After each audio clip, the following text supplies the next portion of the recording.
एक घने जंगल में पिंकी चिड़िया अपनी बेटी रिंकी के साथ रहती थी। एक बार पिंकी चिड़िया का पति बीमार पड़ गया और बीमारी की वजह से वह स्वर्गवासी हो गया। इस घटना से पिंकी चिड़िया रोने लगी। वह रोते रोते बोली, हे भगवान, यह तुमने क्या किया? मेरे हंसते खेलते परिवार को किसकी नजर लगी? अब मैं और रिंकी तुम्हारे बिना कैसे जिएंगे? और वह रोने लगी।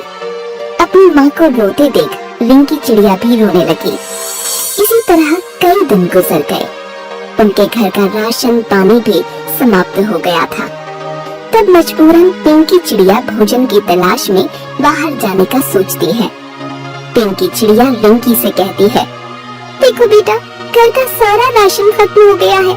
अब मजबूरन मुझे ही दाना पानी का इंतजाम करना पड़ेगा, इसलिए मैं भोजन की तलाश में बाहर जा रही हूँ।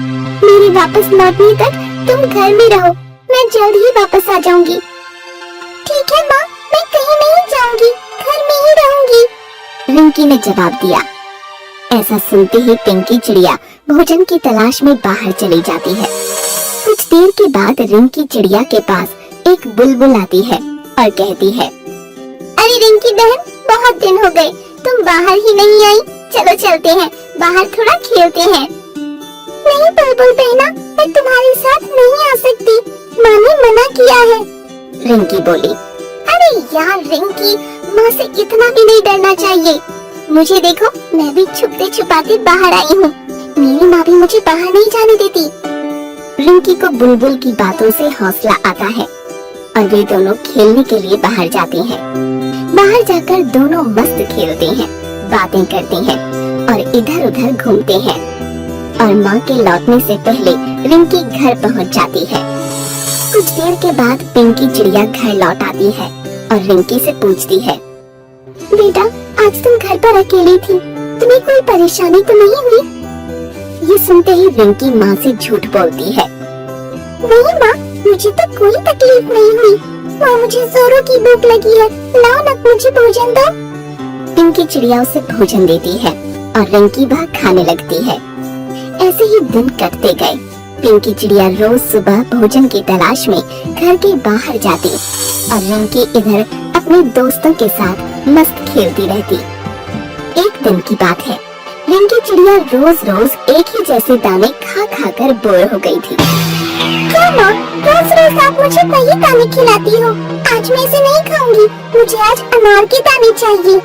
बेटा, आज तुम किसी तरह यह भोजन कर लो, मैं कल किसी तरह तुम्हारे लिए अनार के दाने ले आऊंगी।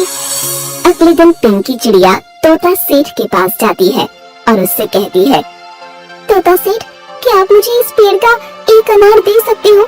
मेरी बेटी बहुत दिनों से अनार के दाने खाने की जिद कर रही है। नहीं नहीं, मैं तुम्हें अनार नहीं दे सकता। ये सब अनार हमारे बिरादरी के तोतों के लिए रखे हैं, तुम चली जाओ यहाँ से। तोता बोला, सेठ जी, ऐसा जुल्म मत करो, मेरी बेटी नाराज हो जाएगी मुझ पर, रहम करो सेठ जी। पिंकी चिड़िया तोते के सामने गिड़गिड़ाने लगी। ठीक है, पर इसके बदले तुम्हें एक काम करना होगा। हाँ सेठ जी, मैं आपका हर काम करने के लिए तैयार हूँ, बस मुझे एक अनार दे दीजिए। ठीक है, इस पेड़ के नीचे जो कांटे पड़े हैं वो तुम्हें यहाँ से हटाने होंगे, तभी तुम्हें अनार मिलेगा। इतना सुनते ही पिंकी चिड़िया पेड़ के निचले टहनी की तरफ पहुँच गई। वहाँ बहुत सारे कांटे पड़े हुए थे। पिंकी चिड़िया एक एक करके उन्हें हटाने लगी। पिंकी चिड़िया वह कांटे अपनी चोंच में पकड़कर दूर ले जाती और इस तरह से कुछ समय में सभी कांटे वह साफ कर देती है। लेकिन यह काम करते करते उसे बहुत सारे कांटे चुभ जाते हैं और वह जख्मी हो जाती है।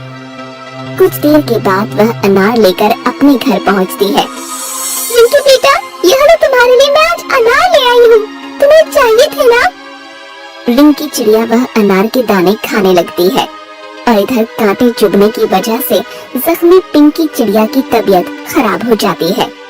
वह अपनी बेटी से कहती है, बेटा, मुझे माफ कर दो, मैं आज के दिन ही तुम्हारे लिए अनार ला सकी। अब मेरे चलने का समय आ गया है, तुम अपना ख्याल रखना और जो मिले वह खा लेना। ऐसा कहकर पिंकी चिड़िया अपनी आंखें हमेशा के लिए बंद कर लेती है। पिंकी बेचारी हमेशा के लिए अनाथ हो जाती है।